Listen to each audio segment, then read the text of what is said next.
അതിന് അതിഭയങ്കരമായ ഒരു അഗാധമായ ഗർത്തത്തിൽ നിന്നുള്ള വിചാരങ്ങളുടെയും ഒരു സംയുക്തമായിരിക്കും.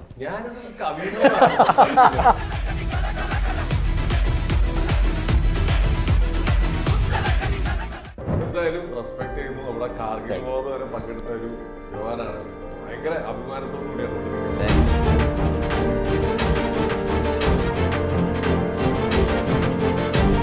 ഓ കാക്കിക്കുള്ളിലെ കലാകാരൻ സെറ്റിൽ എന്റർടൈൻമെന്റ് ആരായിരുന്നു? സെറ്റില് സാറ് തന്നെയായിരിക്കും. ഈ സിനിമയില് മരിയ ശ്രുവ എന്ന് പറഞ്ഞ ക്യാരക്ടറാണ്. കുറച്ച് ഫൈറ്റ് ഒക്കെ ചെയ്യുന്നുണ്ട്. എനിക്കും ഇതുപോലെ കൊച്ചിലെ സിനിമയിൽ വരണമെന്ന് നല്ല ആഗ്രഹം ഉണ്ടായിരുന്നു. എല്ലാറ്റിനും ഒരു സമയമുണ്ടെന്ന് പറയുന്നതല്ല, ഇപ്പോഴാണ് എനിക്ക് ആ സമയം വന്നത്. ഒരു പക്ക ആക്ഷൻ ത്രില്ലർ മൂവിയാണ്. ഞാൻ ഒരു -45 മുതൽ -60 വരെ ചില സ്ഥലത്തൊക്കെ വർക്ക് ചെയ്തിട്ടുണ്ട്.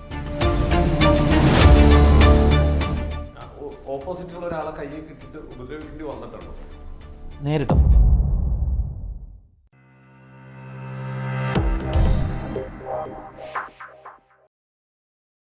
നമസ്കാരം, welcome to Jango Space. It's me Srinath K Janardhanan. വീണ്ടും ഒരു സിനിമാ വിശേഷമായിട്ട് ഞാൻ എത്തിയിട്ടുണ്ട്. അപ്പൊ ഈ സിനിമയുടെ പേര് നമ്മളെല്ലാവരും വെയിറ്റ് ചെയ്യുന്ന രഘു റാം. അപ്പോൾ സിനിമാ വിശേഷം പങ്കുവയ്ക്കാൻ നമ്മളോട് എത്തിയിരിക്കുന്നത് നമ്മുടെ സ്വന്തം Leena ma'am, Athishwa, Aravind, captain Vinod sir and Shimi. Welcome to our show. എന്തായാലും ഭയങ്കര കുറെ ഡാർക്ക് എന്താ പറയാ അടി ഇടിയൊക്കെ ആയിട്ടൊരു ട്രെയിലറായിരുന്നു. എന്താണ് സംഭവം നടക്കാൻ പോകുന്നത്? അത് സ്റ്റാർട്ട് ചെയ്യാം. നമുക്ക് നമ്മുടെ പ്രൊഡ്യൂസറും ഇതിലൊരു നല്ല റോൾ ചെയ്തേക്കുന്ന ക്യാപ്റ്റൻ വിനോദ് സാറേയും സ്റ്റാർട്ട് ചെയ്യാം.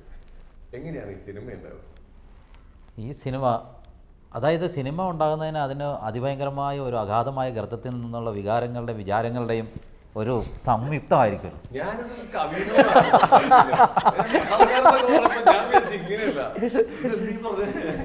അതല്ല, ഒരു മനുഷ്യൻ്റെ നമ്മൾ ജനിക്കും കൊച്ചിലെ മുതൽ നമുക്ക് ഓരോരോ അംബിഷൻസ്, ഓരോരോ ആഗ്രഹങ്ങളുണ്ടാവുമല്ലോ. അപ്പോൾ അതിന് മനസ്സിനകത്ത് ഉൾത്തിരിഞ്ഞ് വരുമ്പോൾ അതിന് ആ ആശയങ്ങൾ നമ്മൾ ജനങ്ങളിലേക്ക് എത്തിക്കണമെങ്കിൽ അതിനുള്ള ഏറ്റവും നല്ല മീഡിയ എന്ന് പറയുന്നത് എന്തുവാ? സിനിമയാണ്. പക്ഷേ അത് നമ്മുടെ ചെറുപ്പകാലത്ത് നടന്നില്ല. നമ്മളപ്പോൾ സൈന്യത്തിലേക്ക് രാജ്യസേവനമൊക്കെ ആയിട്ട് അങ്ങ് പോയി. അതിനുശേഷം അതിനെ രൂപപ്പെടുത്തി അതിൻ്റെ ഒരു 34 വർഷം സർവീസ് കഴിഞ്ഞപ്പോൾ ഇവിടെ വന്നു കഴിഞ്ഞപ്പോൾ ഇതിലേക്ക് ആ കഥ നമ്മുടെ മനസ്സിൽ ഉൾത്തിരിഞ്ഞ ഒരു കഥ നമ്മുടെ സൈനു ചാവക്കാടൻ എന്ന് പറയുന്ന ഒരു ഡയറക്ടർ എന്നെ വന്ന് കാണുകയും അത് പറയുമ്പോൾ എവിടെയോ എന്നിൽ ഉറഞ്ഞു കിടന്നിരുന്ന അതുമായിട്ട് എന്തൊക്കെയോ മാച്ചായി.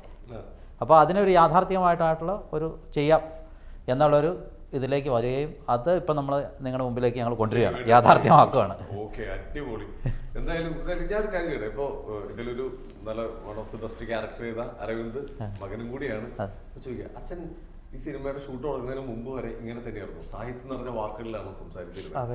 ഇങ്ങനെ തന്നെയായിരുന്നു. ഓ കാക്കിക്കുള്ളിലെ കലാകാരൻ പച്ചക്കുള്ള ഗ്രീനിലെ ചെറിയ സാഹിത്യമൊന്നുമില്ല, ഭയങ്കര വലിയ സാഹിത്യമൊക്കെ പറയും. എന്തായാലും റെസ്പെക്ട് ചെയ്യുന്നു. നമ്മുടെ കാർഗിൽ വാർ വരെ പങ്കെടുത്ത ഒരു ജവാനാണ്. ഭയങ്കര അഭിമാനത്തോടു കൂടിയാണ് ഇരിക്കുന്നത്. എന്തായാലും അത് പറയൂ, അച്ഛന്റെ തണൽ എന്താണ് പറയാനുള്ളത്? അച്ഛൻ്റെ വെച്ചാൽ ഞാൻ ഇക്കായിട്ട് ഞാനാണ് ആദ്യം കോണ്ടാക്ട് ചെയ്തത്. അപ്പൊ അത് കഴിഞ്ഞ് ഇക്ക നമ്മളോട് അച്ഛനോട് ഒന്ന് കഥ പറഞ്ഞു. അപ്പോൾ കാര്യങ്ങളൊക്കെ സെറ്റ് ആയി കഴിഞ്ഞപ്പോഴത്തേക്കും എന്താ പറയാ, അച്ഛനായിട്ട് വർക്ക് ചെയ്യുന്നത് എനിക്ക് അങ്ങനെ അത്ര പാടൊന്നുമില്ല അച്ഛനായിട്ട് വർക്ക് ചെയ്യാൻ. പക്ഷെ ഞാനും അച്ഛൻ നല്ല ക്ലോസ് ആണ്. അപ്പോൾ ഞങ്ങൾ ഓപ്പൺ ആയിട്ട് ഇപ്പൊ ഫ്രണ്ട്സ് ആയിട്ട് തന്നെ സെറ്റിലും കാര്യങ്ങളൊക്കെ നിൽക്കും. പിന്നെ സിനിമയിൽ ഞാനും അച്ഛനും ഞങ്ങൾ വേറെ സീക്വൻസിലാണ്. അപ്പോ അച്ഛന്റെ ഇല്ല ഒരുമിച്ച് അഭിനയിക്കേണ്ടി വന്നവരോട് എസ്പെഷ്യലി ചോദിക്കണം എന്താ സംഭവിച്ചതൊക്കെ. എല്ലാവരും ഇടി വാങ്ങിച്ചിട്ടുണ്ട്. വേറെ സംഭവം, നമ്മളൊരു സിനിമ അഭിനയം തുടങ്ങിക്കഴിഞ്ഞാൽ അല്ലെങ്കിൽ അത് ഇറങ്ങിയതിനു ശേഷം അടുത്തടുത്ത പരിപാടികൾക്ക് നമുക്ക് കിട്ടും. അതിലെ ക്യാരക്ടർ സിനിമ നടന്നുകൊണ്ടിരിക്കുമ്പോഴേ വേറെ പരിപാടികൾ ചെയ്ത ഒരാളായിരിക്കുന്നത്. സിനിമയിലേക്ക് വന്നപ്പോഴത്തേക്ക് ആൽബത്തിൽ ഡാൻസ് കിട്ടുന്നു, ആൽബം അതിന് മുമ്പ് ഇറങ്ങുന്നു. ഇത്രയും വലിയൊരു ആർട്ടിസ്റ്റാണ്. നമസ്കാരം. നമസ്കാരം. ഈ സിനിമയുടെ ഏറ്റവും പവർഫുൾ ക്യാരക്ടർ ആക്ഷൻ പറയേണ്ടി വരും. എങ്ങനെയുണ്ടായിരുന്നു ക്യാരക്ടർ? നല്ലതായിരുന്നു. എനിക്കും ഇതുപോലെ കൊച്ചിലെ സിനിമയിൽ വരണമെന്ന് നല്ല ആഗ്രഹം ഉണ്ടായിരുന്നു. അപ്പോഴ് ഇപ്പോഴാണ് ചാൻസ്, ഇപ്പോഴാണ് എല്ലാറ്റിനും ഒരു സമയമുണ്ടെന്ന് പറയുന്നത് പോലെ. അതെ, എല്ലാറ്റിനും ഒരു സമയമുണ്ടെന്ന് പറയുന്ന പോലെ ഇപ്പോഴാണ് എനിക്ക് ആ സമയം വന്നത്. അപ്പോൾ എൻ്റെ ഒരു ഫ്രണ്ട് വഴി ഈ സിനിമയുടെ മേക്കപ്പ് മാൻ സുബ്രുവിൻ്റെ നമ്പർ കിട്ടി. അങ്ങനെ സുബ്രു വഴിയാണ് ഈ സിനിമയിൽ ഞാൻ വന്നത്.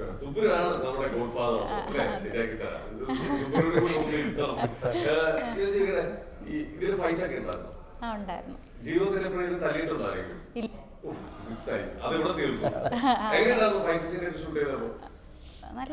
നല്ലതായിട്ട് ചെയ്തു.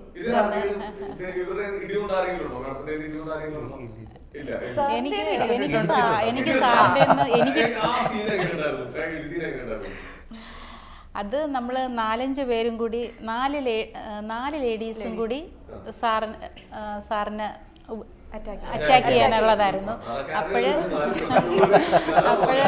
സാറ് ഓരോരുത്തരായിട്ട്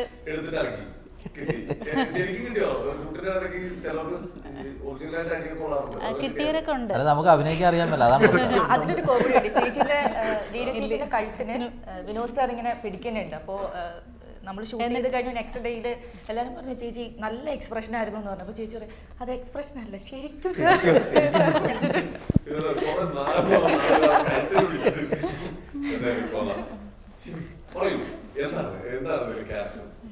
ഇതില് ആക്ച്വലി എൻ്റെ ഒരു ക്യാരക്ടർ വരുന്നത് എനിക്ക് തോന്നുന്നത് ഈ ഒരു മൂവിയിലേക്ക് എന്താ പറയുക, മൂവിയെ കൊണ്ടുപോകുന്ന ഒരു ക്യാരക്ടർ എന്ന് വേണമെങ്കിൽ പറയാം. ഇപ്പൊ റീസെന്റ് ആയിരുന്നു ഇതിന്റെ ഒരു സോങ് ഔട്ട് ആയിട്ടുണ്ടായിരുന്നത്. ബട്ട് സോങ് ഔട്ടായി വിത്തിൻ ഒരു എനിക്ക് തോന്നുന്നു 1/2 hour അത് പല എന്താ പറയാ സൈറ്റിലും അതിലെ കുഞ്ഞു കുഞ്ഞു പോർഷൻസ് കട്ട് ചെയ്ത് യോജിപ്പിച്ചിട്ട് എന്നെ മെൻഷൻ ചെയ്തിട്ടാണ് പലരും ഇട്ടിട്ടുള്ളത്. ബട്ട് എനിക്ക് സത്യം പറഞ്ഞു കഴിഞ്ഞാൽ ഭയങ്കര ഹാപ്പിയായി തോന്നിയിട്ടില്ല. കാരണം എന്താ വെച്ചാൽ ആ സോങ് അത്രയും കേറി പോയല്ലോ എന്ന് ആലോചിച്ചിട്ട് അതൊരു ഭയങ്കര അച്ചീവ് ആയിട്ടാണ് ഞാൻ കാണുന്നത്. ആൻഡ് ഇതിൽ തന്നെ ഈ ഒരു മൂവിയിൽ വന്നപ്പോൾ തന്നെ എനിക്ക് മലയാളത്തിലെ ഒരു ചെറിയ റോള് വേറൊരു മൂവിയിൽ ചെയ്യാൻ പറ്റി. അതിപ്പോ ഓൾറെഡി റിലീസിങ് കഴിഞ്ഞു. ആൻഡ് ഇപ്പൊ കണിമംഗലം കോവിലൊക്കെ ഓക്കെ അതിനിപ്പോ ശേഷം ഞാനൊരു തമിഴ് മൂവിയിൽ ഇപ്പൊ എഗ്രിമെന്റ് സൈൻ ആയിട്ടുണ്ട്. ആൻഡ് ഒരു മലയാളം മൂവിയുടെ പ്രൊജക്റ്റും കൂടി വന്നിട്ടുണ്ട്. ഈ ടൈമില് ക്യാപ്റ്റൻ വിനോദ് സാർ നമ്മുടെ പിള്ളേരൊക്കെ രക്ഷപ്പെട്ടു പോലെ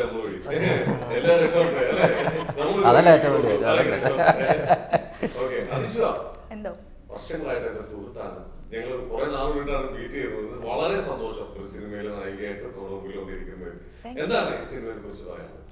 ഈ സിനിമയിൽ മരിയ സ്രുവ എന്ന് പറഞ്ഞ ക്യാരക്ടറാണ്. കുറച്ച് ഫൈറ്റ് ഒക്കെ ചെയ്യുന്നുണ്ട്.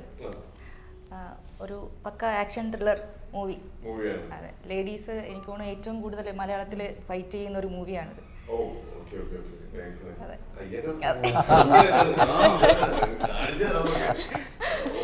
ഇതിന് വേണ്ടിട്ട് ഈ സിനിമയ്ക്ക് വേണ്ടിട്ട് ഫൈറ്റ് ആക്ഷൻസ് പഠിച്ചായിരുന്നു? ഇല്ല, പഠിച്ചിട്ടില്ല. അതെ അതെ. ഡ്രാഗൺ ജിറോഫ് നമുക്ക് 2 പേരുണ്ടായിരുന്നു. ഒന്ന് അഷറഫ് ഗുരുക്കൾ എന്ന് പറഞ്ഞു അദ്ദേഹവും, പിന്നെ ഡ്രാഗൺ ജിറോഫ് എന്ന് പറഞ്ഞു. പിന്നെ ഈ പിക്ചറിൽ നമ്മൾ കൂടുതലും സ്ത്രീ കഥാപാത്രങ്ങളെ ഈക്വലായിട്ട് തന്നെ ചെയ്തിട്ടുണ്ട്. അതായത് പുരുഷനും ഇതുമായിട്ട് ഇവരുടെ എനിക്ക് തോന്നുന്നത് മലയാള സിനിമയിൽ അടുത്ത കാലത്തെങ്ങും ഇത്രയും സ്ത്രീകൾ അല്ലെങ്കിൽ ഇവർ ലേഡീസ് ഫൈറ്റ് ചെയ്യുന്ന ഒരു പടം ഇതാണ്. അതും നാച്ചുറലായിട്ടുള്ള രീതിയിൽ അദ്ദേഹം വളരെ നന്നായിട്ട് തന്നെ ഇത് ചെയ്യുകയും ചെയ്തു.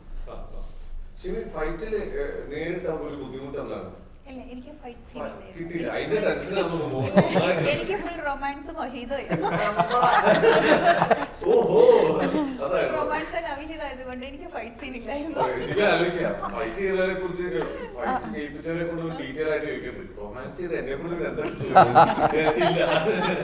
അല്ല, സിനിമയുടെ ഒരു പ്രധാന കഥാപാത്രത്തെ കൊണ്ടുപോകുന്നത് സിനിമയുടെ ഒരു കഥയുടെ ഒരു പ്രധാന ഭാഗം ഇവർ തന്നെയാണ്. പിന്നെ ഒരു നല്ല ഉഗ്രം പാട്ട്, നല്ല ഒരു നല്ല സൂപ്പറായിട്ട്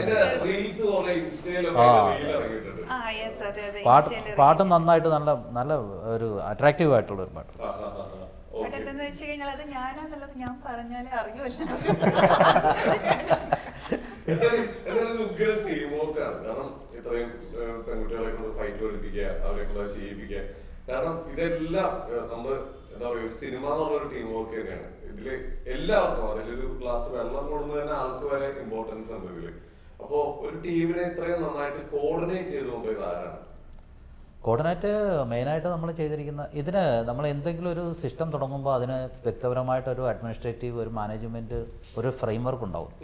ആ ഫ്രെയിം വർക്കിൽ ഞാനും ഡയറക്ടർ നമ്മുടെ സൈനു ചാവക്കാടനുമായിട്ട് ആൾറെഡി ഡിസ്കഷൻ നടന്ന ശേഷം ഓവറോൾ എല്ലാം കൊണ്ടുപോയത് ഞാൻ വിചാരിച്ച രീതിയിൽ തന്നെ കൊണ്ടുപോകാൻ അദ്ദേഹം എന്നെക്കാളും ബെറ്ററായിട്ട് എന്നാൽ കുറച്ചുകൂടെ ബെറ്ററായിട്ട്. അതായത് നമ്മുടെ ഒരു വിഷൻ ഉണ്ടല്ലോ, സാധാരണ ഞങ്ങളുടെ ഒരു വേറൊരു കാറ്റഗറിയാണ്. അപ്പോൾ ആ വിഷനുമായിട്ട് തന്നെ കൊണ്ടുവരിക. പിന്നെ രണ്ടാമത്തെ കാര്യം, നമ്മൾ സിനിമയെ പറ്റി പൊതുവെ കേട്ടിരിക്കണം. ഈ സിനിമയിലേക്ക് ഞാൻ ആദ്യമായിട്ട് വരുമ്പോൾ മൊത്തം നെഗറ്റീവാണ് കേൾക്കുന്നത്. അപ്പോൾ എന്താണെന്ന് വെച്ചാൽ സിനിമ എന്ന് പറഞ്ഞാൽ അവിടെ അപ്പോൾ അല്ല അങ്ങനെയുള്ള സ്ഥലത്താണല്ലോ ഞങ്ങൾക്ക് കൂടുതൽ ഇൻട്രസ്റ്റ് ഉള്ള സ്ഥലം. അതായത് റിസ്ക് എന്നുള്ളതാണല്ലോ ഏറ്റവും വലിയ ഫാക്ടർ. അപ്പോൾ റിസ്ക് എടുക്കുക എന്നുള്ളൊരു വലിയ റിസ്ക്കാണ്. പിന്നെ റിസ്ക് എടുക്കാതിരുന്നാലും അത് ഏറ്റവും വലിയ റിസ്ക്കാണ്. റിസ്ക് എടുത്തില്ലെങ്കിൽ ജീവിതം പോയില്ലേ. അപ്പോൾ ആ റിസ്ക് അപ്പോൾ വരുമ്പോൾ നമുക്കതിനെ ഭംഗിയായിട്ട് കൊണ്ടുപോകാനായിട്ട്, പിന്നെ നമ്മുടെ ആർട്ടിസ്റ്റും ബാക്കിയുള്ളവരും ഒക്കെ സൈനു ചാവക്കാടിൻ്റെ ആ കൺട്രോളിലും, പിന്നെ ഒരു നല്ല എനിക്ക് തോന്നുന്ന ഒരു ഫാമിലി ഫീലിംഗ് ആയിരുന്നു. ക്യാമ്പിൽ ഇപ്പോൾ 16 ദിവസം 17 ദിവസമൊക്കെ ഫോറസ്റ്റ് ഏരിയയിൽ നമുക്ക് ഷൂട്ടിങ് കണ്ടിന്യൂ ഉണ്ടായിരുന്നു. നൈറ്റും ഒക്കെ ഉണ്ടായിരുന്നു ഷൂട്ട്. അവിടെയൊക്കെ നമ്മൾ എത്രയും സുഗമമായിട്ട് പോയത് ഒരു ഷൂട്ട്, അതായത് കംപ്ലീറ്റ് പോസിറ്റീവായിരുന്നു. പിന്നെ മറ്റുള്ള കാര്യങ്ങൾ എല്ലാത്തിനും അതിനിടയ്ക്ക് മഴയും പ്രകൃതിയുടേതായ എല്ലാ വികൃതിയും ഉണ്ടായിരുന്നു. എന്നിട്ടും നമ്മളത് ഭംഗിയായിട്ട് അതിലൊക്കെ എല്ലാവരും വളരെ മനോഹരമായിട്ട് അത്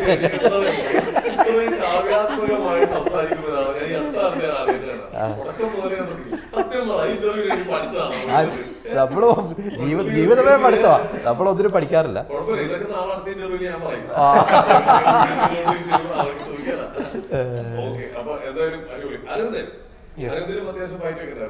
അതുകൊണ്ട് എനിക്ക് അവസാനം നമ്മൾ കുറച്ച് ഫൈറ്റ് ഉണ്ട്. ഞാൻ കുറച്ച് മാർഷൽ ആർട്സ് പഠിച്ചിട്ടുള്ള.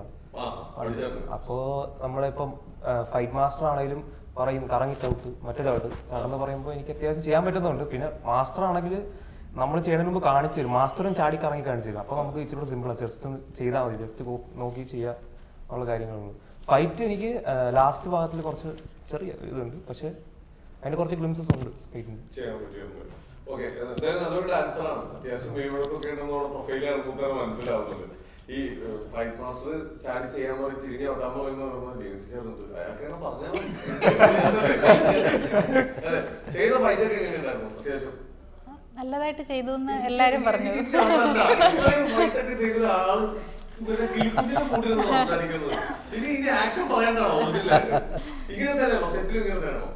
ആള് സൈലന്റ് ആണ്, പക്ഷെ ക്യാരക്ടറിലേക്ക് വന്നു കഴിഞ്ഞാൽ ഭയങ്കര ഫ്രെയിമിന് മുമ്പിൽ ഇങ്ങനെയൊക്കെ ആളെ എടുത്തടിക്കുക.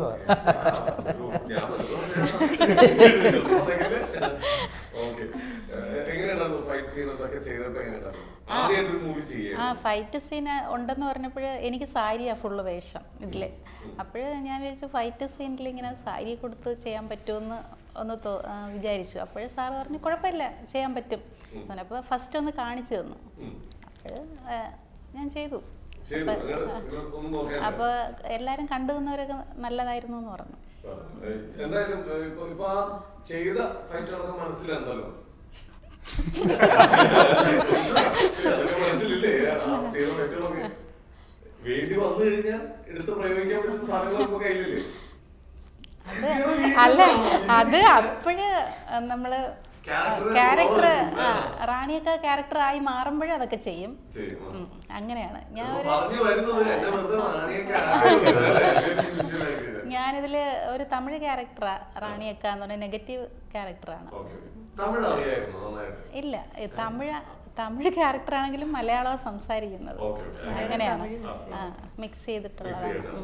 എന്നാൽ ആ കോൺഫിഡൻസ് ഞാൻ 10 മാർക്ക് ഇപ്പൊ ഒന്നും പറയാം. അടിപൊളി നന്നായിരിക്കട്ടെ. മലയാള സിനിമയിലേക്ക് അടുത്തൊരു താരോദയം ട്രിവാൻഡ്രത്ത് അല്ലേ? എങ്ങനെയാവട്ടെ അതിശ പറയൂ. അതുപോലെ ഇതിലെ ഈ സിനിമ നമ്മൾ ഇപ്പോ അതിശയെ സംബന്ധിച്ച് ഒരുപാട് അത്യാവശ്യം നല്ല സ്ട്രഗിളായിട്ടാണ് മൂവിയിലേക്ക് എത്തിയേക്കുന്നത്.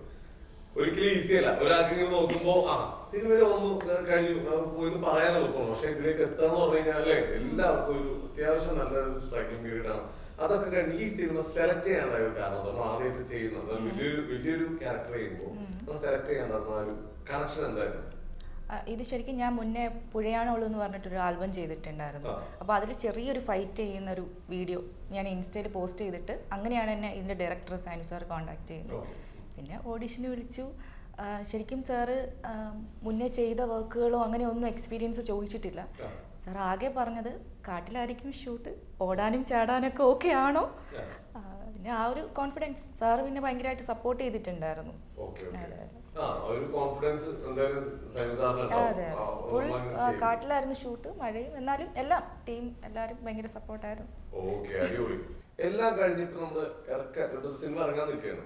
ഇപ്പൊ നമ്മുടെ മനസ്സിൽ നമ്മൾ അന്ന് എപ്പോഴും നമ്മൾ വിചാരിച്ചതിനേക്കാളും ബെറ്റർ ആവും. ഇപ്പൊ സാറിന്റെ മനസ്സിൽ എന്താണ്? ഇനിയും ബെറ്റർ ആണെന്ന്. കുറച്ചുകൂടി ഇനി ബെറ്റർ ആക്കാം. അതങ്ങനെ അതിൻ്റെ ഒരു പ്രൊസീജിയർ അങ്ങനെയാണ്. അതായത് എന്നും നമ്മൾ നടക്കുമ്പോൾ ഇവിടം വരെ നടന്നു കഴിഞ്ഞാൽ അവിടെ നിൽക്കുക, സ്റ്റോപ്പ് ആകാൻ പാടില്ല. അപ്പോൾ വീണ്ടും നടക്കണമെങ്കിൽ വീണ്ടും ദൂരങ്ങൾ മുന്നോട്ട് പോകണം. അപ്പോൾ നമ്മളതിനെ ഇതിൻ്റെ എല്ലാവിധ ടെക്നിക്കൽ സൈഡ്, അതായത് ഇപ്പോൾ പിക്ചർ കാണുമ്പോൾ തന്നെ ടെക്നിക്കൽ സൈഡ്, മറ്റേ വിഷ്വൽ സൈഡ്, സൗണ്ട് സിസ്റ്റം, ഈ ഭാഗമൊക്കെ നമ്മൾ വ്യക്തപരമായിട്ട്, അതായത് ഇപ്പോൾ സുഹൃത്തിനെ തന്നെ ഒരു കാര്യം ഏൽപ്പിക്കുകയാണെങ്കിൽ നിങ്ങളുടെ കഴിവ് മാക്സിമം ഉപയോഗിക്കാനുള്ള ഒരു പ്ലാറ്റ്ഫോം നമ്മൾ തയ്യാറാക്കുക ചെയ്ത്. ഞാൻ അങ്ങനെയാണ് സാധാരണ വർക്ക് ചെയ്യുന്നത്. ഇപ്പോൾ ഒരു കലാകാരനായാലും ശരി, ഒരു ആർട്ടിസ്റ്റ് ആയാലും ശരി, അതായത് നിങ്ങളുടെ പെർഫോമൻസ് മാക്സിമം ചെയ്യുക. ഞാനൊരു പ്ലാറ്റ്ഫോം തരുന്നു, നിങ്ങളുടെ പെർഫോമൻസ് ചെയ്യുക. നിങ്ങൾക്ക്, അതായത് ഞാനൊരു ഇൻസ്ട്രക്ഷൻ ഇല്ല, ഐഡിയ അദ്ദേഹം കൊടുക്കുന്നു, അദ്ദേഹം ഒരു ഡയറക്ഷൻ കൊടുക്കുന്നു, ആര് നമ്മുടെ സൈനു ചാവക്കാട്. അതിനുശേഷം അത് കംപ്ലീറ്റ് നമ്മൾ ഫ്രീ ആണ്. അവർ ചെയ്യുക, നിങ്ങളെങ്ങനെ പെർഫോം ചെയ്യും ആ രീതിയിലുള്ള രീതിയിൽ, അല്ലാതെ മറ്റേ സ്ട്രിക്റ്റമായിട്ടൊരു രീതിയിൽ അങ്ങനെയല്ല. അതിനുശേഷം അതിൽ നമ്മൾ പറഞ്ഞ ആശയങ്ങളുമായിട്ട് കറക്റ്റായിട്ട് ഒരു സിങ്ക്രണൈസേഷൻ കറക്റ്റായിട്ട് നടക്കുമ്പോൾ നമ്മൾ അതിനെ പ്രൊസീജിയർ ചെയ്താൽ പോകുന്നത്. അപ്പോൾ അങ്ങനെ തന്നെ ആ പ്രൊസീജിയർ ചെയ്താൽ വന്നേക്കണേ ഏകദേശം. പിന്നെ എന്നെ സംബന്ധിച്ച് ആദ്യത്തെ എക്സ്പീരിയൻസ് ആണ് ഇത്, പടവും ഇതുമൊക്കെ. പിന്നെ അതൊരു വലിയ സംഭവമൊന്നുമല്ല. ആദ്യമായിട്ട് ജീവിതത്തിൻ്റെ എല്ലാ കാര്യങ്ങളും ആദ്യമായിട്ട് മാത്രമേ നമ്മൾ ഒരു പ്രാവശ്യം ചെയ്തിട്ടുള്ളല്ലോ ഇതുവരെ. ജീവിതം അങ്ങനെ വന്നേ. അപ്പോൾ പിന്നെ ഇത് ഒരു സംഭവമായിട്ട് അങ്ങോട്ട് പോകണം. അപ്പം അല്ല, ഇത് നമ്മൾ ഇത് കഴിഞ്ഞ് അടുത്തത് വരും. പിന്നെ ജനങ്ങളെങ്ങനെ നമ്മളെ സ്വീകരിക്കും, എല്ലാവരോടും നമ്മൾ പറയുകയാണ്, പ്രേക്ഷകരോട് പ്രത്യേകിച്ച്, പിന്നെ മാധ്യമങ്ങളോട് നമ്മളെ സ്വീകരിക്കുക. അതിനുശേഷം നമ്മളെ മാക്സിമം പെർഫോമൻസ്, ഇതൊക്കെ തുടക്കാനല്ലേ ഉള്ളൂ, മാക്സിമം പെർഫോമൻസ് അത് കഴിഞ്ഞല്ലേ വരുള്ളൂ. ഒരു കാലഘട്ടത്തിൽ ഭയങ്കരമായിട്ട് നമ്മൾ ഈ ആർട്ടിസ്റ്റുകളുടെ സിനിമ വെയിറ്റ് ചെയ്യുന്ന ഒരു കാലഘട്ടമാണ് ഇപ്പൊ അങ്ങനെയല്ല. നല്ല സിനിമ വരികയാണെങ്കിൽ ആൾക്കാർ കണ്ടന്റ് ഒരു നല്ല സബ്ജക്ട്, നല്ലതാണ്. അതിനകത്ത് അത് നമ്മൾ ഇതിനകത്ത് ഫോക്കസ് ചെയ്തിട്ടുണ്ട് കൂടുതൽ. തീർച്ചയായിട്ടും. മാത്രമല്ല സോഷ്യൽ മീഡിയ ഒക്കെ ഫുൾ പവറായിട്ട് ഇപ്പൊ ഒരു പാട്ട് ഇറങ്ങിയപ്പോൾ തന്നെ ഏത് രീതിയിലാണ് അത്യാവശ്യം വൈറലായി. പല പല ഇതില് റീൽ കട്ടുകൾ ഉണ്ടായിരുന്നു. പിന്നെ ഇതിന്റെ ട്രailer അടിപൊളിയായിട്ടുണ്ട്. ആ ട്രailerൽ തന്നെ അറിയാം നിങ്ങൾ എടുത്തേക്കുന്ന എഫേർട്ട് എന്താണെന്നൊക്കെ. എല്ലാം നല്ല കലക്കനായിട്ട് പോയിട്ടുണ്ട്. Thank you. അത് നമ്മുടെ ടെക്നീഷ്യനും പിന്നെ അവരുടെയൊക്കെ ഒരു കഴിവാണ് അതൊക്കെ. ഒരുപാട് ആൾക്കാർ, അതാണ് ക്യാമറയുടെ പുറകിലിരിക്കുന്ന ഒരുപാട് ആൾക്കാരുണ്ട്. അത് ഒരുപാട് അധ്വാനമാണ്. എഫേർട്ട് ഒന്നും പറയാനില്ല. പിന്നെ ഇതിലിപ്പോ കാട്ടിലേക്ക് ഷൂട്ട് ഉണ്ടായിരുന്നു. ഇതില് മറ്റേന്താ പറയാ, എങ്ങനെയുണ്ടായിരുന്നു അവിടുത്തെ എക്സ്പീരിയൻസ് ഒക്കെ? ഈ പ്രകൃതിയും എല്ലാം നമുക്ക് ഇടയ്ക്കൊന്ന് എതിരായിരുന്നല്ലോ ആ ടൈമിലൊക്കെ. അത് നമുക്ക് കൂടുതൽ ആവേശം തരുമല്ലോ. എന്തെങ്കിലും എതിര് വരും, പ്രതിബന്ധങ്ങൾ വരുമ്പോൾ നമ്മൾ കൂടുതൽ ആക്റ്റീവ് ആവും, കൂടുതൽ മറ്റേ എതിർക്കാനുള്ള നമ്മുടെ ശക്തി കൂടും. അത് നമ്മൾ യൂട്ടിലൈസ് ചെയ്യുന്നു. അപ്പോൾ കുറച്ചുകൂടെ ആനന്ദകരമായി. എത്രയേ ഉള്ളൂ. ഏത് തരം ഓഡിയൻസിനെയാണ് നമ്മൾ വെയിറ്റ് ചെയ്യുന്നത്? ഫാമിലി ഓഡിയൻസ് ആണോ? ഇപ്പൊ അങ്ങനത്തെ ആകെ ഒരു ഡൗട്ട് അത് മാത്രമേ ഉള്ളൂ. 18+ ആണോ, അല്ലെങ്കിൽ നമുക്ക് എല്ലാവർക്കും കൂടി വന്നിരുന്ന് കാണാവുന്നതാണോ, എല്ലാവർക്കും ഒരേപോലെ കണക്ട് ആവുന്നതാണോ? അങ്ങനത്തെ ഒരു ഡൗട്ട് മാത്രമേ ഇപ്പൊ ഉള്ളൂ. ആർട്ടിസ്റ്റുകൾ ഇതൊന്നും അല്ല നോക്കുന്നത്, കണ്ടന്റും ഈ പറയുന്ന രീതിയിൽ. നമുക്കിത് എങ്ങനത്തെ ഓഡിയൻസിനെയാണ് നമ്മൾ വെയിറ്റ് ചെയ്യുന്നത്? ഞാൻ എൻ്റെ ഐഡിയ വെച്ച് പറയുവാണെങ്കിൽ, നമ്മൾ ഇന്നത്തെ എഡ്യൂക്കേഷൻ സിസ്റ്റം, പിന്നെ നമ്മുടെ ഒരു ഭാവി ഭാരതത്തിനെ കാണുന്ന ഒരു ശക്തി, ഒരു ഇതുണ്ടല്ലോ. ഇപ്പോൾ 2047 നമ്മൾ പൂർണ്ണ വികസിത രാജ്യമായി മാറും, അത് കൺസെപ്റ്റ്. അപ്പോൾ ഇതിനൊക്കെ അടിസ്ഥാനം ജനങ്ങളാണല്ലോ, ശക്തി എന്ന് പറയുന്നത്.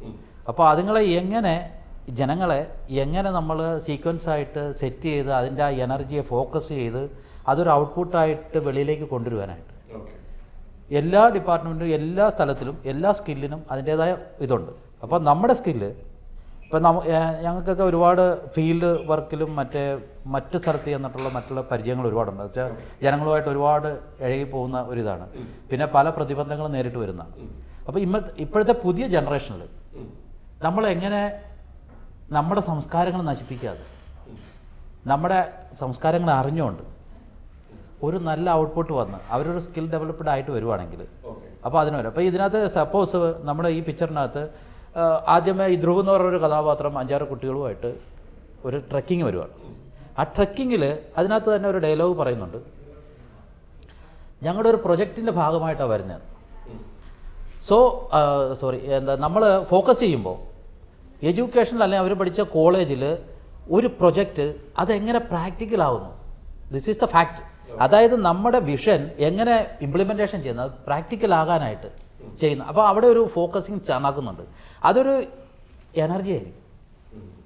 അതായത് ഇപ്പോൾ ഒരു എഞ്ചിനീയറിംഗ് കഴിഞ്ഞ കുട്ടികൾ അല്ലെങ്കിൽ ഡോക്ടർ കഴിഞ്ഞ കുട്ടികൾ ഒരു പ്രൊജക്റ്റ് കൊടുക്കുമ്പോൾ അതിൻ്റെ സ്റ്റഡിയിൽ അത് എങ്ങനെ ഇംപ്ലിമെൻറ്റേഷൻ ചെയ്യും, അതെങ്ങനെ റിയാലിറ്റി ചെയ്യും, അതെങ്ങനെ സത്യസന്ധമായിട്ട് വരും. അതായത് അത് അറിയണമെങ്കിൽ നമുക്ക് ഗ്രൗണ്ടിൽ ഇറങ്ങണം. ഇപ്പോൾ കർണാടകയുടെ സംസ്കാരം പഠിക്കണം, അല്ലെങ്കിൽ പിന്നെ ഉൾനാടൻ സംസ്കാരം പഠിക്കണം. ഒരു സംസ്കാരം പഠിച്ചെങ്കിൽ അതിന് നമുക്ക് ഡെവലപ്മെൻറ്റ് വരാൻ പറ്റത്തുള്ളൂ. അപ്പോൾ അതിലേക്ക് ഇറങ്ങി ചെല്ലുന്ന ആ ഒരു കഥയാണ് വളരെ മനോഹരമായ രീതിയിൽ നമ്മൾ വന്നത്. അപ്പോൾ അതിൻ്റെ ഒരു പാരമ്പര്യമായിട്ടുള്ള ജനങ്ങളുടെ സംസ്കാരം, അവിടെ അത് അവരെങ്ങനെയാണ് ആ പ്രകൃതിയെ നേരിടുന്നത്, അവിടുത്തെ എന്തൊക്കെയാണ് അവരുടെ ജീവിത രീതികൾ, അതെല്ലാം കുറേശ്ശെ നമ്മൾ മിക്സ് ചെയ്തിട്ടുണ്ട്. അപ്പോൾ അതിനോടൊപ്പം കലയും കൂടെ ചേർന്ന് കഴിയുമ്പോൾ അത് മനോഹരമായ രീതിയിൽ ഡയറക്ടർ ചെയ്തിട്ടുണ്ട് എന്നാണ് നമ്മുടെ വിശ്വാസം. ഇനിയും മനോഹരമാക്കാമേലെന്ന് ചോദിച്ചു കഴിഞ്ഞാൽ ഇനി ആക്കാം. അത് വേറെ ലെവൽ, നമ്മൾ അതിലും ഭംഗിയായിട്ട് അടുത്തതിൽ വരും.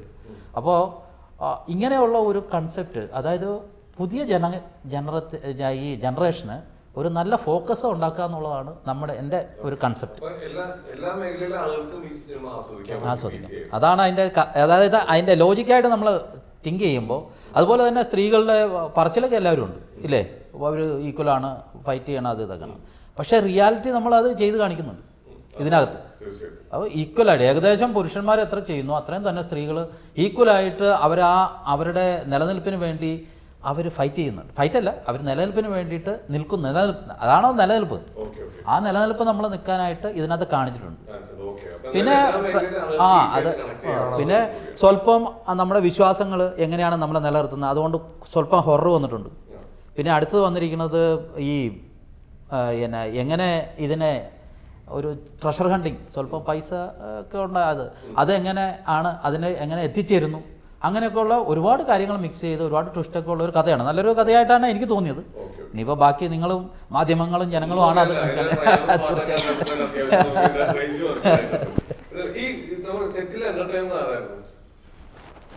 സാർ തന്നെയായിരിക്കും.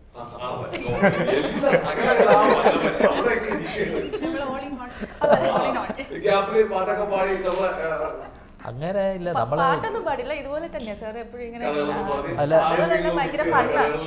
അച്ഛനും നമ്മുടെ ഡയറക്ടർ സൈനുക്കാണെങ്കിലും വന്നിട്ട് ഓരോ കോമഡിയൊക്കെ പറഞ്ഞപ്പോൾ നമുക്ക് ഫണ്ണാവും. പിന്നെ മിക്ക കോമഡി എന്താണെന്നറിയോ, അച്ഛൻ ആരെ ഇടിച്ചു എന്നുള്ളതാണ് സംഭവം. മെയിൻ ഡെയിലി ഒരാൾക്കിട്ട് ഉറങ്ങൽ കൊടുത്തിരിക്കും. ഈ 16 ദിവസത്തെ ഷൂട്ടൊന്നും വരില്ല കാട്ടിൽ, 16 ദിവസം എല്ലാവർക്കും ഓരോ. അതാ എനിക്കൊരു ചെറിയ റോൾ ഉണ്ടായിരുന്നു. അപ്പോൾ അതിനകത്ത് ഇപ്പോൾ എന്നോട് പറഞ്ഞു, ഡയറക്ടർ പറഞ്ഞു ഇങ്ങനെ ചെയ്യണം. അപ്പോൾ നമ്മൾ അങ്ങനെ ചെയ്യുന്നു. അപ്പോൾ അതിൻ്റെ മുമ്പിൽ ഇപ്പോൾ വരുമ്പോൾ ഇപ്പോൾ കൈക്കൊക്കെ ചിലപ്പോൾ ആരോഗ്യമുള്ളത് കൊണ്ട് കയ്യിലൊക്കെ ചിലപ്പോൾ കൊണ്ടുവന്നൊക്കെ അതൊക്കെ വന്ന് നമ്മൾ അറിഞ്ഞു.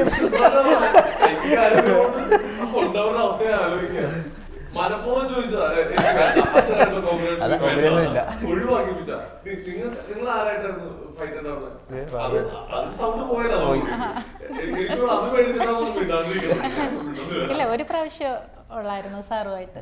എല്ലാവരും അപ്പോഴ് ഒരെണ്ണം നല്ലവണ്ണം ഇങ്ങനെ ഇങ്ങനെ കറക്കി കൊണ്ടുവന്ന് പുഷ് ചെയ്തു.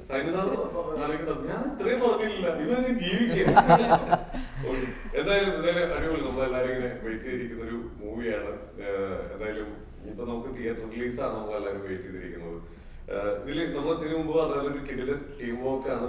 ഇതില് വ്യത്യസ്തമായിട്ടുള്ള കഥ അല്ലെ, ഇതിന്റെ കഥയും അതിന്റെ യാത്രകളും അതെടുത്തേക്കുന്ന രീതിയാണ് സിനിമയെ മറ്റുള്ളവർക്ക് വ്യത്യസ്തമാക്കുന്നത്. പിന്നെ ഇപ്പൊ സമൂഹത്തിൽ നടക്കുന്ന പല കാര്യങ്ങളും ഇതിൽ ആഡ് ചെയ്തിട്ടുണ്ട്. എന്തായാലും ഇതിന്റെ റൈറ്ററും ഡയറക്ടറും എല്ലാവരും നല്ല രീതിയിൽ പണിയെടുത്തതിന്റെ ഔട്ടാണ് നമുക്ക് മനസ്സിലാവുന്നത്. അപ്പോൾ എന്തായാലും വൻ ഹിറ്റിലേക്ക് പോകട്ടെ. എനിക്ക് 1-2 കാര്യങ്ങളൊന്നും ചോദിക്കാനുണ്ട്. എനിക്ക് സാറിനോടാണ് ചോദിക്കാനുള്ളത്. ഏറ്റവും ഞാൻ ആദ്യമേ പറഞ്ഞു, അഭിമാനമായിട്ട് എനിക്ക് ഇവിടെ ഇരിക്കാൻ പറ്റുന്നത് കാർഗിൽ യുദ്ധം വരെ ഫേസ് ചെയ്തിരിക്കുന്ന ഒരു പട്ടാളക്കാരനാണ്. സിനിമയിൽ ഇടിയൊക്കെ ഒന്ന് മാറ്റി വെച്ചാൽ റിയൽ ലൈഫിൽ ആരെങ്കിലും എടുത്തിട്ട് പെരുകിയിട്ടുണ്ടോ? അല്ല, അങ്ങനെ നമുക്ക് ആരോടും ശത്രുതയില്ലല്ലോ. ഇല്ല, എന്നാലും ഗവൺമെന്റ് പറയുക ഒരാൾ ശത്രുവാന്ന് പറഞ്ഞാൽ പിന്നെ അത് നമുക്ക് ശത്രു അവർ പറയുന്ന രീതിയിൽ നമുക്ക് അതിനെ നേരിട്ടേ പറ്റൂ. ഞാൻ ചോദിക്കാൻ കാരണം അറിയാം, സിനിമയിൽ ഇങ്ങനെ ഇടിച്ചെങ്കിൽ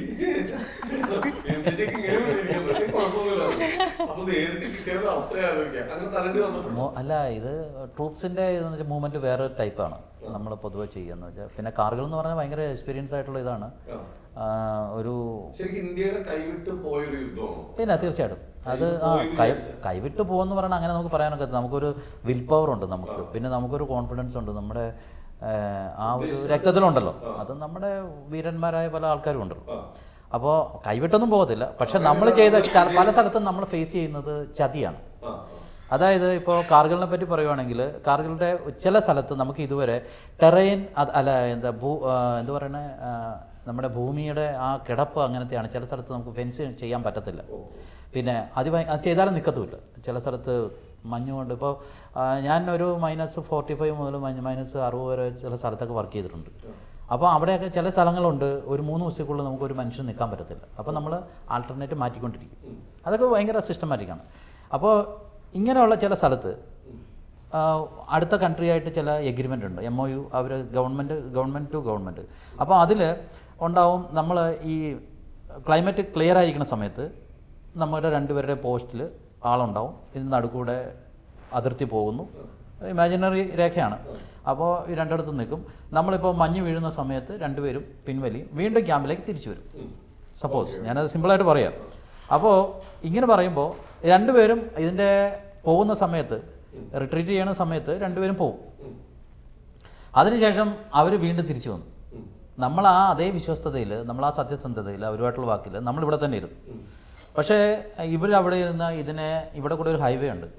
അതായത് ലേയും മറ്റേ ഇതുമായിട്ട് പറയുന്ന ഒരു ഒറ്റ ഹൈവേ ഉള്ളൂ, അത് കണക്ഷൻ. അപ്പോൾ അത് ക്യാപ്ചർ ആയിക്കഴിഞ്ഞാൽ ഈ ഭാഗം റിമോട്ടാവും. ഏതാ മേളിലെ ലഡാക്ക് എന്ന് പറയുന്നത്. അപ്പോൾ അതായിരുന്നു അവരുടെ ഉദ്ദേശം എന്നുള്ളതാണ് നമുക്കറിയാൻ സാധിച്ചത്. പക്ഷെ അവർ ഇതൊരു മനസ്സിൽ വെച്ചുകൊണ്ട് അവരവരുടെ കുറച്ച് ട്രൂപ്സും കുറച്ച് അല്ലാത്ത ഇല്ലീഗൽ ആയിട്ടുള്ള ആക്ടിവിസ്റ്റുമായിട്ട് അവിടെ വരികയും നമ്മുടെ പെട്രോളിങ് ഫ്രീക്വൻസ് ആയിട്ട് ഇതിനെയൊക്കെ ചെക്ക് ചെയ്യാൻ സിസ്റ്റമുണ്ട്. അപ്പോൾ ആ പെട്രോളിങ്ങിൽ അവിടെ ചെറിയ ചലനങ്ങൾ കാണിക്കുകയും അവിടെ ആൾവാസം ഉണ്ടാകാൻ പാടില്ല. അവിടെ ഉണ്ടാകുമ്പോൾ അങ്ങനെയാണ് ഇതിനെപ്പറ്റി അന്വേഷിച്ച് കഴിഞ്ഞപ്പോൾ അവിടെ ആൾറെഡി ഇവർ പോസ്റ്റുകൾ കാലിയാക്കിയിട്ടില്ല എന്നും രണ്ടാമത് 1-2 പോസ്റ്റിലേക്ക് നമ്മുടെ പോസ്റ്റിലേക്ക് അവർ കയറാൻ ശ്രമിച്ചതായിട്ടോ അല്ലെങ്കിൽ പിടിച്ചതായിട്ടോ ഒക്കെ അത് അതിൻ്റെ ഗവൺമെൻറ്റിൻ്റെ ആ രീതിയിൽ അത് വരികയും ചെയ്തു. അപ്പോൾ ആ സമയത്ത് നമ്മൾ പിന്നെ നമ്മുടെ ട്രൂപ്സിനെ വീണ്ടും വിളിച്ചു, ക്യാമ്പിൽ നിന്ന് അവരെ വീണ്ടും ഫീൽഡിലേക്ക് കൊണ്ടുവന്നു. പിന്നെ നിങ്ങൾക്ക് അറിയാമല്ലോ ബാക്കി മീഡിയയിലും ആ കാര്യങ്ങളൊക്കെ നടന്നു. അപ്പോൾ അതിനകത്ത് ഞാൻ 13 മെയ് 1999 ഞാൻ കാർഗിലിൽ ഇവിടെ എത്തിയിരുന്നു. മട്ടിയാൻ എന്ന് പറഞ്ഞ സ്ഥലത്ത് ആദ്യം ചെന്ന്, അത് കഴിഞ്ഞ് ദ്രാസ് ചെന്നു, ദ്രാസിൽ നിന്ന് പിന്നെ മോസ്കോ വാലി എന്ന് പറഞ്ഞിട്ടുണ്ട്, പിന്നെ ടൈഗർ ഹില്ലിൻ്റെ അവിടെ. അപ്പോൾ അതിനകത്ത് അവിടെ ഉണ്ടായിരുന്നു. അത് കഴിഞ്ഞിട്ട് ഇറങ്ങുന്നത് 31 ഡിസംബറിനാണ്. അപ്പോൾ ആ കാലഘട്ടത്തിൽ ആ ടെറൈൻ, ആ സമയത്തുള്ള കാലാവസ്ഥ വ്യതിയാനങ്ങൾ, മറ്റ് ബുദ്ധിമുട്ടുകൾ, ക്യാമ്പുകൾ സ്റ്റേബിൾ അല്ലല്ലോ. യുദ്ധസമയം എന്ന് പറഞ്ഞാൽ എപ്പോഴും യുദ്ധം ചെയ്യുക, മുമ്പോട്ട് പോവുക, എവിടെ ക്യാപ്ചർ ചെയ്യുന്നു അത്രയും പിടിക്കുക, അതൊരു പ്രത്യേക രീതിയാണ്. അപ്പോൾ അതൊക്കെ ഒരൊറ്റ കാര്യം ചോദിക്കട്ടെ, ഇപ്പോൾ നമ്മളൊക്കെ ഇവിടെ ഇത്രയും സമാധാനത്തിലിരിക്കുന്ന അതിർത്തിയിൽ ഇതേപോലെ ഒരുപാട് ജവാന്മാർ നമുക്ക് കാവൽ വെക്കുന്നുകൊണ്ടാണ്. ശരിക്കും ഒരു യുദ്ധം തുടങ്ങി കഴിയുമ്പോഴത്തേക്കും നമ്മുടെ ഫാമിലി എന്ന് പറയുന്നൊരു കണക്ഷൻ ഇടയ്ക്കിടയ്ക്ക് മനസ്സിൽ വരില്ലേ? അത് 2 ഫാക്റ്റുണ്ട്. ഒന്നാമത്തെ കാര്യം നമ്മുടെ ട്രെയിനിങ് ഭയങ്കരമാണ്. രണ്ടാമത്തേതിൽ നമുക്കുണ്ടാകുന്ന രാജ്യസ്നേഹം. പിന്നെ മൂന്നാമത്തെ കാര്യം ഫാമിലിയുടെ സപ്പോർട്ട്. ഇപ്പോൾ ചേട്ടൻ എന്നോട് പറയുകയാണ്, ചേട്ടൻ ധൈര്യമായിട്ട് പോകും, ഞങ്ങൾ ഇവിടെ കാര്യങ്ങൾ നോക്കിക്കോളാം, ചേട്ടൻ ധൈര്യമായിട്ട് പോകുന്ന പറയുമ്പോൾ ആത്മാവായിട്ട് എൻ്റെ ആത്മബലം കൂടും. അപ്പോൾ എൻ്റെ ഭാര്യ അല്ലെങ്കിൽ എൻ്റെ അമ്മ പറയുകയാണ്, എടാ നീ മാതൃഭൂമിക്ക് വേണ്ടിയിട്ടാണ് പണിയുന്നത്, നീ ധൈര്യമായിട്ട് പോകാൻ പറയുക. എക്സ്ട്രാ എനർജി അല്ലേ. രണ്ടാമത്തെ കാര്യം എന്നാ വെച്ചാൽ എൻ്റെ സ്ഥലത്ത് ഞാനുള്ളപ്പോൾ വേറൊരുത്തം കയറാൻ സമ്മതിക്കുമല്ലോ.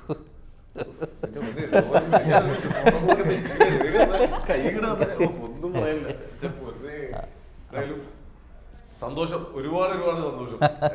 നേരത്തെ ചോദിച്ചത്, ഓപ്പോസിറ്റുള്ള ഒരാളെ കയ്യെ കിട്ടിയിട്ട് ഉപദ്രവിക്കേണ്ടി വന്നിട്ടുണ്ടോ? നേരിട്ടില്ല. ഗൺഷോട്ട് ഒക്കെ ഉണ്ട്. ഒറ്റയ്ക്ക് ഒരു ഇന്റർവ്യൂ എടുക്കണം. അപ്പൊ എന്തായാലും ഒരുപാട് സന്തോഷം. എന്തായാലും നമുക്ക് നിങ്ങളുടെ ഒരു ഉഗ്രൻ ടീം വർക്കിലൊരു മൂവി പുറത്തേക്ക് ഇറക്കാൻ പോവുകയാണ്. ഇതിന്റെ ട്രailer ആയാലും അതിന്റെ പാർട്ട് സീൻ ആയാലും എല്ലാ ആൾക്കാരും ഏറ്റെടുത്തിട്ടുണ്ട്. നിങ്ങളെല്ലാവരുടെയും ഇതുപോലെ ഇരിക്കുന്നവർ മാത്രമല്ല, ഇതിന്റെ ഡയറക്ടർ സൈനു ചാവക്കാടൻ, ഇതിന്റെ പുറകിൽ ഒരുപാട് പേരുണ്ട്. എല്ലാവരുടെയും ഒരു കഷ്ടപ്പാടിന്റെ ഒരു ഉത്തരവാണ് ഈ സിനിമ. എല്ലാവരും അത് ഏറ്റെടുക്കും. എന്തായാലും വമ്പ ഹിറ്റ് ആവട്ടെ. നമുക്ക് ഇതിന്റെ സക്സസ് പാർട്ടിക്ക് വീണ്ടും മീറ്റ് ചെയ്യാം. ഓക്കെ, അപ്പോൾ എന്തായാലും താങ്ക് യു. എല്ലാവർക്കും വളരെ നന്ദി.